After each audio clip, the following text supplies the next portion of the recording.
खुलुमबाय गोजोन बेलासिनि हामग्लायनाय बयनिसिमबो जासिहरग्रोबाय। दिनैनि गाहाय रादाबखौ लाबोदों एनडि प्रेजेन्ट इउटुब चेनेलाव। बे चेनेलाव नोंथांमोन बयखौबो बरायबाय। दिनैनि गाहाय रादाब, बिपिएफ दोलोआसो फायखारिनि दोलो। बिपिएफ दोलोआ बर' अबर'नि राजखान्थि गेलेदों। उरखाव गोरा ब्रह्म।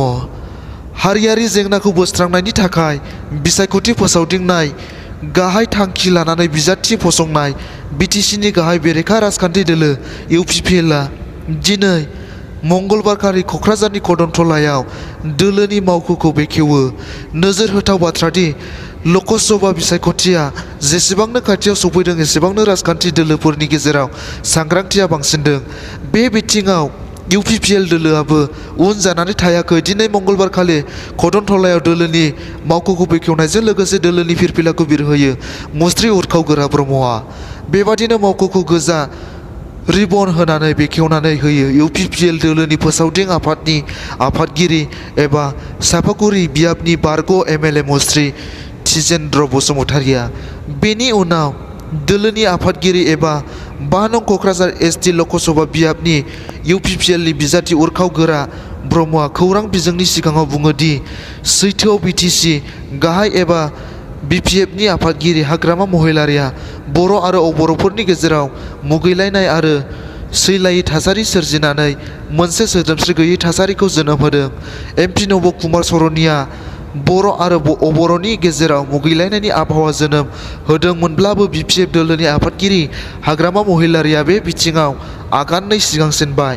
मानोना बिथाङा बर' आरो अबर'नि गेजेराव बोखावनाय राजखान्थि गेलेदों होननानै अजद होयो उरखाव गोरा ब्रह्मआ। बावैसो बिसमुरियाव खुंफुंजानाय बिपिएफ दोलोनि फोसावदिं मेलाव हाग्रामा महिलारिया माहारियारि आफाद एबसुनि आफादगिरि प्रमद बर'खौ सासे फायखारि होननानै मुं सुनाय बिबुंथिखौ फिनजाथाय होयो इउपिपिएलनि आफादगिरि एबा 5 नं क'क्राझार लकसभा बियाबनि बिजाथि मुस्रि उरखाव गोरा ब्रह्मआ। मुस्रि ब्रह्मआ बुंबावोदि थार ओंथियाव बिपिएफ दोलोआसो फायखारि खालामनायनि दरदाम खालामो। एखनब्ला कंग्रेसजों आरो एखनब्ला बिजेपिजों दरदाम खालामनानै राजखान्थि गेलेबोबाय बिपिएफ दोलोआ। मोनबो इसु गैया होननानै अजद होनायजों लोगोसे उरखाव इउपिपिएल दोलोआ बिटिसिनि आबुं जौगाथायनि हाबा मावनो थाखाय बिबान दङ।